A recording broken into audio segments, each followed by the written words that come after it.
Hello YouTubers, I just want to show you my home automation setup. I use a program called Home Assistant. This is the dashboard here, and all I want to do is just give you a quick overview of what it can do. Now, when I started this journey a few years ago, I thought that I would go out and buy smart light bulbs. And these things cost 70 bucks a piece. You know the ones I'm talking about, the Philips Hue or the LifeX bulbs. And they can turn into any color you want. You can set the intensity with an app on your phone and everything. And they're pretty neat, but they're 70 bucks a piece. And all you can do with them is turn them on and off and change the color and the intensity. And while that's cool, it's not really what I had in mind, I don't think. So then I started getting outlets. I thought, well, I'll plug all my devices into these smart outlets and control them with my phone app. And then I found some inexpensive outlets that you could hack and insert some protocol called MQTT, which is machine to machine protocol. And that gives it a lot more power and a lot more flexibility.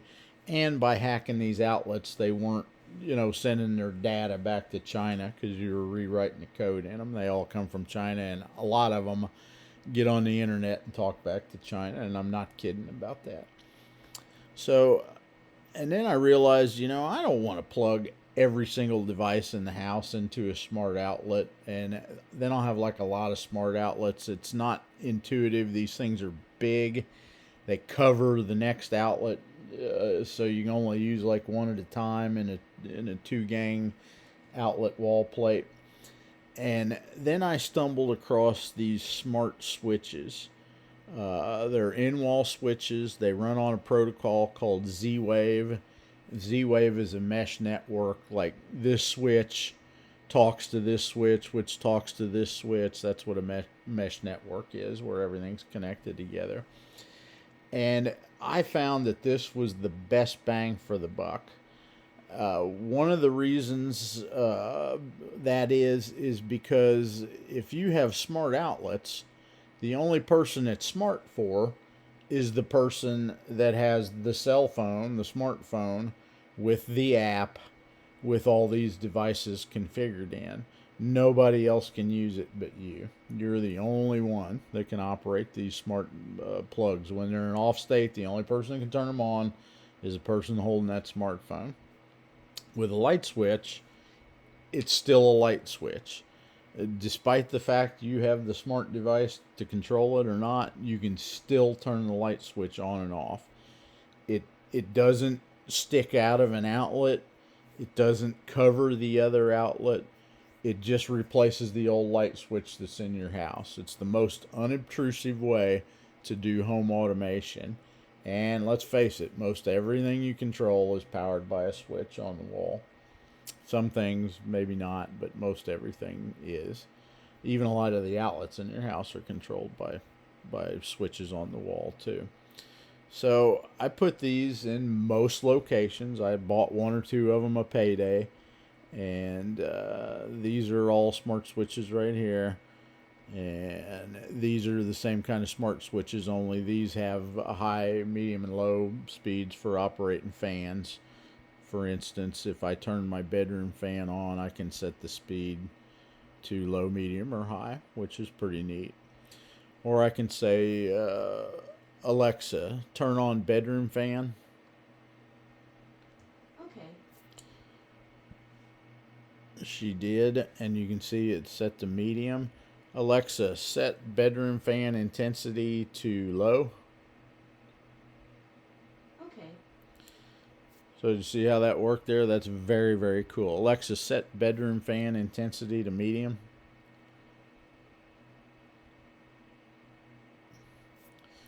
Yeah, I'm not going to say it again. I didn't. It's my Alexa's sitting next to a fan. I guess I didn't say it loud enough. So, Alexa, turn off bedroom fan. Okay. So, I can do that with all the lights and all that as well, too. So, again, going with light switches is the way to go. And they tie in much, much easier with home automation.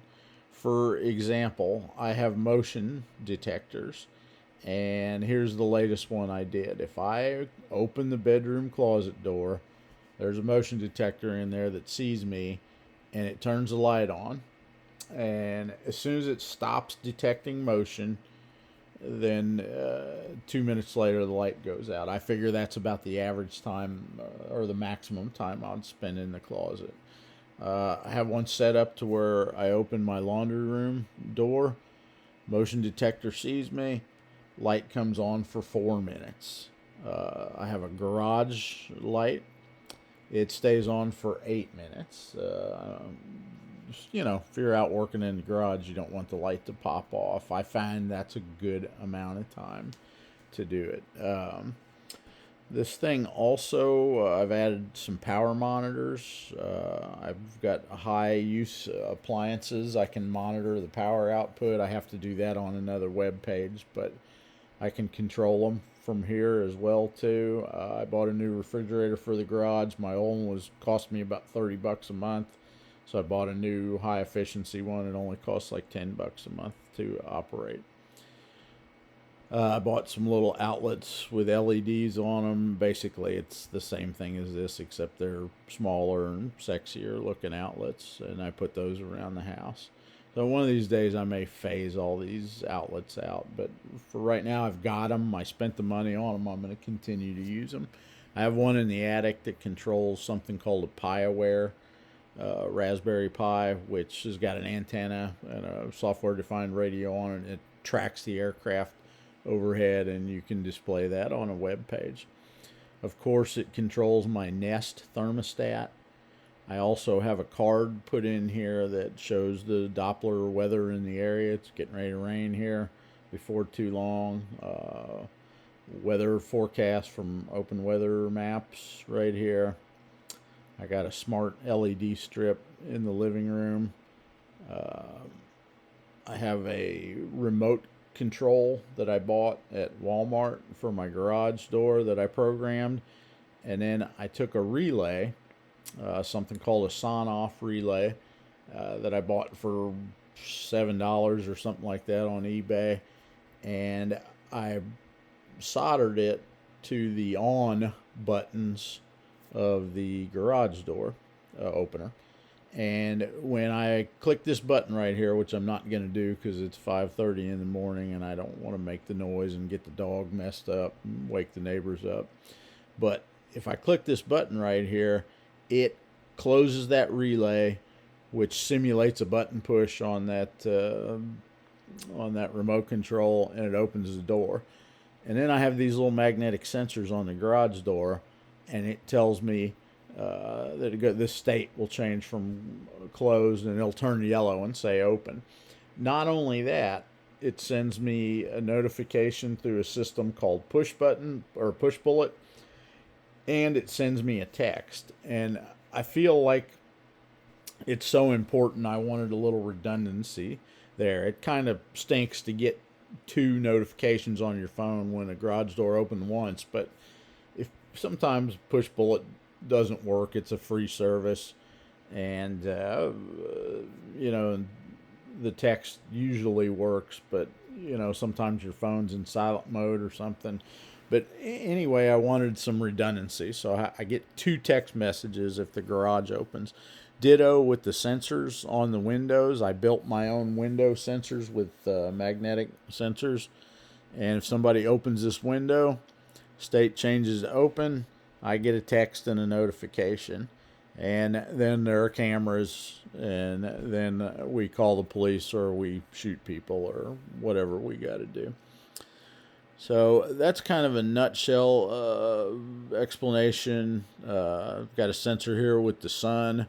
If you notice, like I said, it was 5:30 in the morning. Some of my lights are on. The outdoor garage light, the front porch light, a light in the living room's on. Those come on at sunset. At sunrise, they turn off automatically, which I think is a pretty neat feature.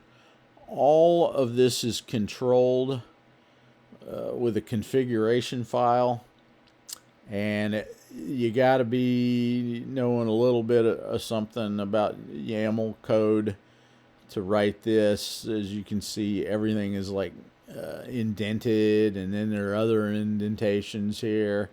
And this, for example, is a switch that I put in the wall, and it's in the kitchen, and my home automation program calls it the recessed kitchen light here. So anyway, I've got like a million devices that I had to name by hand. There's my weather platform. All my automations, I have like 32 or 33 automations. I'm not going to stop on them. All my switches are hand coded into here. So it's not the easiest nor the most intuitive thing to do. Speaking of those automations, if I go in the bedroom closet, the light turns on. If it doesn't sense any motion for 2 minutes, it turns off. A lot of cool stuff here. If somebody pushes the front doorbell, things happen. Here's one of my favorite ones. I don't have it turned on right at the second. Is if I leave the garage door up, after 20 minutes it comes down automatically. So sometimes, garage doors are notorious for bouncing and they come back up. I drive off. If I don't wait until the garage door closes all the way, if it were to bounce, it would try again to shut off again in 20 minutes. I think that's a pretty neat feature. Sometimes I turn it off because like I half back my truck out of the garage. You don't want the garage door to close on top of your truck or anything like that. So you can automate anything that you can imagine that you want a device to do. You can do it in here, and everything can interact with everything else. I have some pretty cool automations, and I don't want to go through them all because some of them deal with home security and things like that. I've made separate pages here. These are the Z-Wave devices that operate on that mesh network. All of them are not in here. I need to go through this list. I have a lot more devices than this. I need to go through the list and make it perfect. I just haven't done that yet. The sensors. One of my other automations is the refrigerator status, and I track the current and the number of watts that the refrigerator draws. So if you open the door in the refrigerator, there's a 60-watt bulb in there. So I have an automation set. So if you notice over here, it's the refrigerator door's open. It's in the closed state right now. And the options, of course, are open and closed. So if my refrigerator detects that I'm pulling this extra 60 watts for an extra, let's say, 1 minute, it sends me a text and says, "Hey, dude, your refrigerator door is open." And that's the kind of stuff I'm talking about that's really powerful with home automations. Now, this was a ridiculous amount of code, to do the current draw and the wattage and monitor all that stuff. It was crazy, but I did eventually figure it out. And if I leave my refrigerator door open for more than a minute, I get a text saying that it senses the amount of watts that are being used. It sees that I've exceeded the amount of watts that it should be using, and it sends me a text. That would also work if something went wrong and the thing started pulling current. So it doesn't just have to be that the door's open, but that would be the most normal condition. So you can make anything smart that's not even smart at all. People have done that to where they can, based on the amount of current that their washing machine draws, they can tell what cycle or what state the washing machine is in, and then it sends you a text when it's done. That's overkill, I think, but yeah, it's pretty cool too if you're into that kind of thing. So on and on and on. With this latest version of Home Assistant, it's really easy to add on things. I went to the wrong page here. Here's the integrations. These are the things that I have. I talked about machine-to-machine protocol earlier here. I have Logitech media servers all throughout the house. LifeX bulbs, Google Cast, Belkin Wemo, Nest, OwnTracks, that tracks where I'm at, Media Server, Ring Doorbell, the Z-Wave network. So it's real easy if you just want to add an integration. There's like a million things in here. A lot of things I've never even heard of, but there's like a million things in here. Spotify, you can add Spotify and control it from your home automation, whatever you want to do. So let's go back to the overview page. I got to Z-Wave devices, sensors. These are my media players. Right now, none of them are operating, and I haven't operated any of them since I rebooted this server. And I have a TV hanging on the wall that I call Calendar Pi because it displays something called a DAC board calendar. And it also is a Logitech media server. So if I were to play something on, say, TuneIn Radio, and that's another one of my automations. I listen to talk radio on 96.3 in New Bern, and they also stream on TuneIn Radio. So if I get within 200 meters of my house, and my device tracker tracks me, if I get within 200 meters of my house between 4 o'clock and 6 o'clock in the evening, because, hey, that's when you come home from work, TuneIn Radio starts playing on my calendar television set. So let's say I'm listening to the Sean Hannity show in the truck. I get within 2 meters of the house, it starts playing on the TV. So I walk into the house and I'm listening to what I was listening to in the truck. I don't miss a beat. That's super powerful. One other automation that I do that I haven't talked about is if I'm watching the Apple TV and I hit play and it's after a certain time at night, the lights dim in the room. So let's say I got to go to the bathroom and I hit the pause button on the remote on the Apple TV, the lights come up in the room. It lightens the lights. So, even based on watching TV, you can tell your lights to dim and come up, and incredible. This is so powerful. It's not even funny. And yes, there's an investment of time, and yes, there's an investment in money, and yes, it's frustrating to handwrite the code. But man, when you're all done, look at what you got here. And again, lastly, over here, this thing will track you. This is where I am right now. It also tells you the battery state, accurate to 4 meters, something like that. So having a card that shows where you're at on a map works for me. I don't do anything wrong. So this works for me. If my girlfriend were to come in the house and get on the console and say, "Oh, John's at Walmart or Target or Lowe's or whatever," I don't care. But I could see where a lot of people might care. But you could do that. Also, there are zones. Like let's say I was going to the pool. And I have this set up in the code somewhere. I'm not going to show you the code, but let's say I was going to the pool on base and I swim for an hour and you can't get a hold of me for an hour. So when I get within 100 meters of the pool, I could have it send somebody a text saying, "In the pool," and they know. I'm out of reach, and if there were an emergency, they'd know right where I was. So I enjoy stuff like that. I don't mind certain people knowing where I'm at 24 hours a day. It's cool, and it not only it shows your location, but it can show your status as well too.